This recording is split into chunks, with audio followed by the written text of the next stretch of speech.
This is Dar es Salaam. The people dwelling in the city are so busy, and the respective authority keeps developing areas like road infrastructures, buildings, systems of education, and others. To the case of information and communication technology, ICT, it's a bit different. This is because the sector keeps developing at a fast pace, and developing countries like Tanzania receives the development with a little control. The development is through innovations and mind-blowing discoveries such as high-speed communication devices, better ways of accessing and receiving broadcasting signals, and simplified ways of how complex machines work.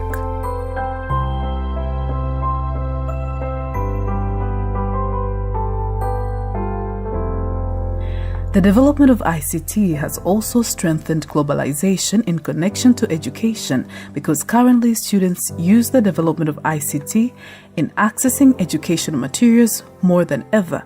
But also, despite the various benefits that students have been gaining through this, it has also brought problems of moral decay due to the presence of free access of information, which sways some students to be on the wrong wing.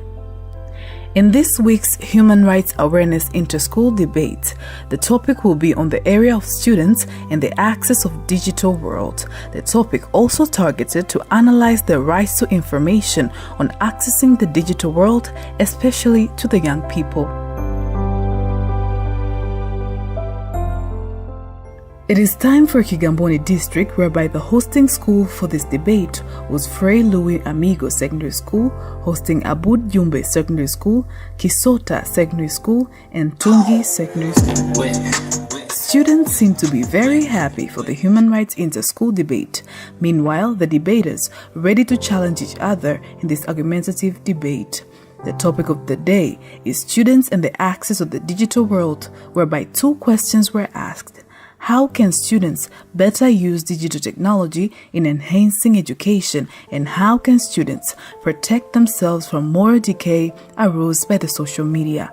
Sister Nida Vargas Calera from Fray Louis Amigo Secondary School is the assistant headmistress. She took time to welcome students in their school and congratulates Mulika for such a nice human rights educative initiation, which focuses on promoting students' responsibilities in attaining their rights. YUNA mpo?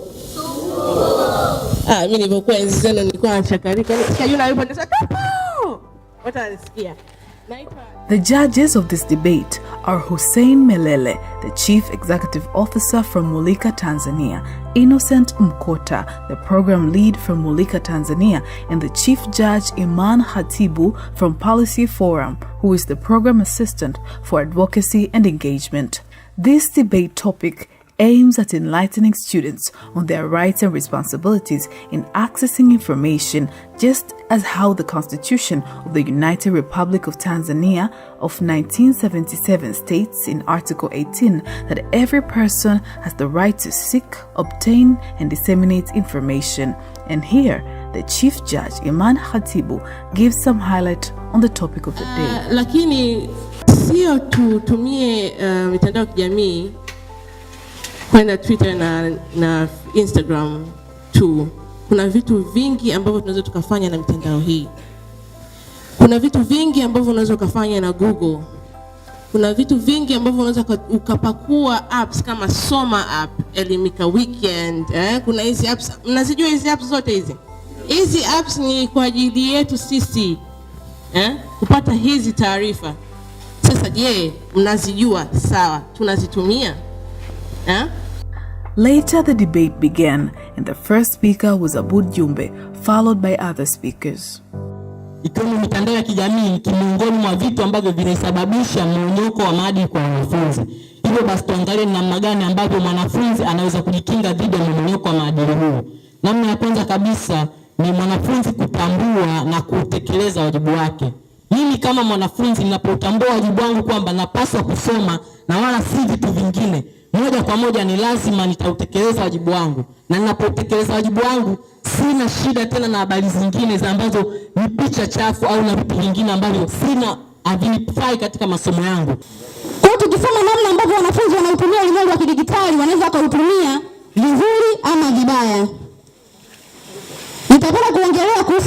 njia za kujikinga na matumizi ya ulimwengu wa kidijitali. Lakini kabla sijaongelea njia za kujikinga, ni lazima ujue ulimwengu wa kidijitali una athari zipi, kwa sababu huwezi ukajilinda na kitu ambacho hujui athari zake. Athari ya kwanza, inapunguza uwezo wa kufikiri. Kwa wanafunzi wengi ambao wanatumia mitandao wanajishusha kwenye uwezo wa kufikiri, kwa sababu wanaweza kukuta swali, mtu anashindwa hata kufikiria, anaingia tu mtandaoni, anaanza kutafuta na kwenda kujipatia majibu, akushindwa yeye mwenyewe kufikiria. Lakini kama ungekuwa ulimwengu wa kidijitali haupo, mtu tu angeweza kufikiria na angepata jibu. Katika mitandao ya kijamii kuna programu zimewekwa ambazo wanafunzi wanaweza kufungua na kuweza kujifunza vitu mbalimbali. Na pia vile vile kuna baadhi ya magrupu ambayo yamewekwa kwa ajili ya kujifunza kama TANUA yapo, ambao ukipiga simu unaweza kujifunza mambo mbalimbali kama virusi vya ukimwi na pia vile vile na kujikinga na virusi vya ukimwi. Hivyo basi most of the debate speakers from their schools seem to base on social media, thinking it is the only digital world. But a student from Fray Louis High Secondary School came and put things clear on the notion of the digital world. Digital, ili neno limetokana na neno digit, ambalo linamaanisha tarakimu. Kwa hivyo ulimwengu wa kidijitali umejikita sana katika maendeleo ya sayansi na teknolojia ambayo ni sana tarakimu. Ningependa niwape mfano mfupi ili muelewe zaidi tarakimu zinahusiana vipi na dijitali. Wengi wetu tuna saa ambazo za mishale na tuna saa zinazotumia nambari. Saa za mishale ni saa za analogia na saa za nambari ni saa za dijitali. Alafu ningependa sana nifute taswira ambayo ipo kwa wengi kuhusu mitandao ya kijamii wakihusiana sana na dijitali. Dijitali haijajikita katika mitandao ya kijamii pekee. Kuna vikokotosi vinatumia dijitali, kuna majokofu, kuna visambuzi, kuna redio, kuna maruninga, zote zinatumia dijitali. Sasa ningependa nielezee nini maana ulimwengu wa dijitali halisi. Ulimwengu wa dijitali, hii ni taswira tu, ni neno la kufikirika ambalo inabeba sana mantiki kuonyesha kwamba umuhimu wa mawasiliano katika maendeleo ya sayansi na teknolojia. The nature of this debate is that every person has an equal chance of asking a question, and this means one can be a mere audience from the flow or even the debaters, and that chance goes farther from even responding questions in favor of one's school. Kuna pointi moja aliongelea kwamba kujikinga kuhusiana na makundi mabaya wanapokuwa shuleni. Swali langu linakuja vipi? Je, makundi hayo yaliyokuwa shuleni yanahusiana vipi na mitandao yako ya kijamii unapotumia wewe wakati upo nyumbani? Mimi kama mwanafunzi, hakuna mwanafunzi ambaye hana rafiki. Na ninapokuwa nina rafiki, sio kwamba mimi peke yangu ndo natumia huo mtandao wa kijamii. Inawezekana kuna mwenzangu naye pia anatumia mtandao huo. Ingawa mimi nautumia vizuri, lakini yeye anatumia vibaya, anaweza kanishawishi mimi kama rafiki yake. Kwa anaponishawishi mimi, ndipo ninaweza nikaingia katika tovuti mbalimbali na kwenda kutafuta vitu ambavyo amenishawishia ambavyo ni vibaya. The debate went great, and students showed how they can use digital technology in enhancing education and also protecting themselves from moral decay caused by social media. Students presented their arguments, facts, statistics, and scenarios concerning the topic, but it came to an end, and judges went for the compilation of the results. As they returned and before announcing winners, they gave out certificates of recognition to teachers from every school which participated in the debate. Kisota.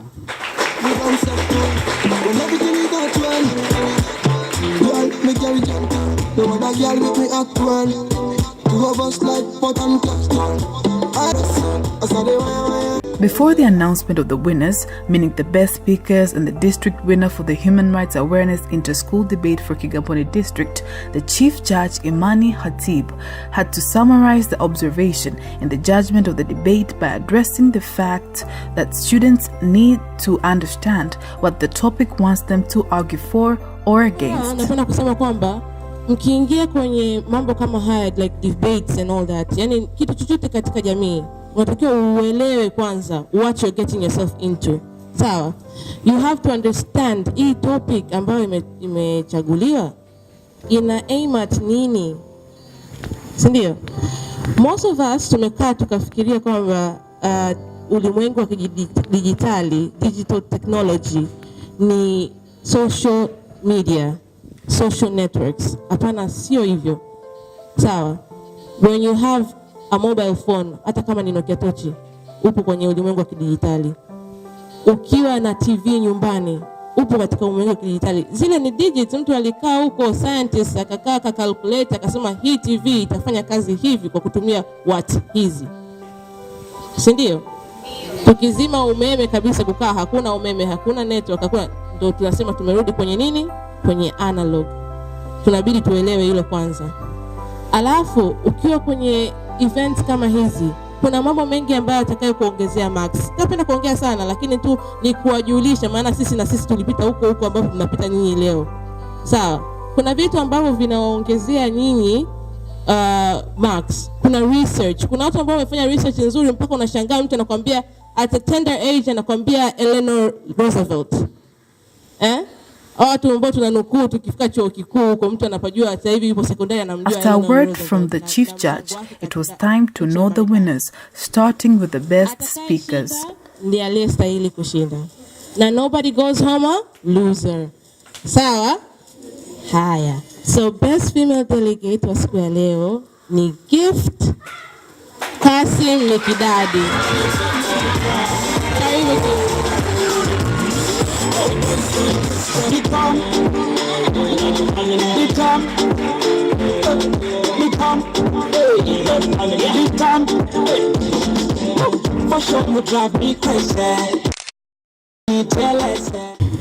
Nani nadhani amechukua?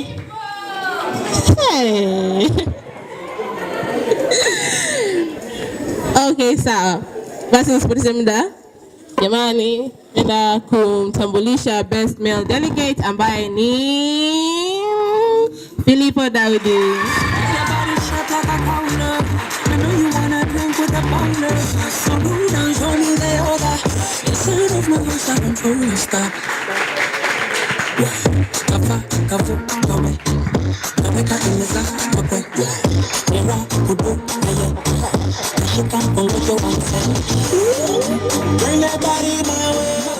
Being in the state of winning, this position needs one to be strong in arguments, facts, and authoritative statistics to justify what one presents.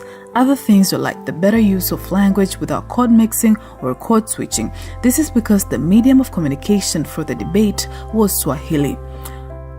Students use this language as of making sure they do understand clearly issues of human rights and, more importantly, discussing on how best they can be an agent of change on promoting human rights in our local communities.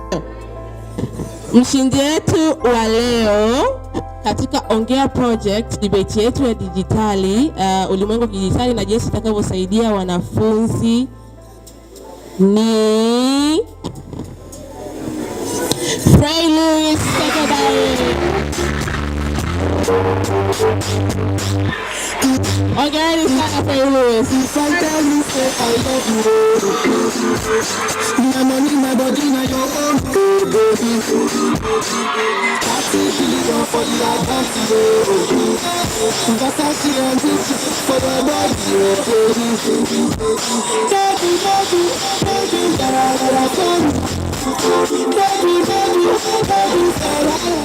My friends at the table, do you trust you? Fast and never touch flow. I'm ready to start up a conversation with just me. Trust me, I'll give it a chance. Now it's behind sight. Between the man and the jukebox, and then we start to dance. And I'm singing like, do you know? I'm sure love, your love is handmade for somebody like me. Come now, follow my lead. I may be crazy. Studies done by different scholars show that a large number of youth use social media. This is because social media forms a part of the rapid worldwide digital development, and they act as one among the factors shaping young peoples, and that is why through the course of the debate, students kept giving their arguments, focusing on the effects of social media and forgetting the whole digital arena. This finding also gives us more strategic views on how best we can use the social media on promoting human rights to students, since majority of them use the social media as a tool for accessing information.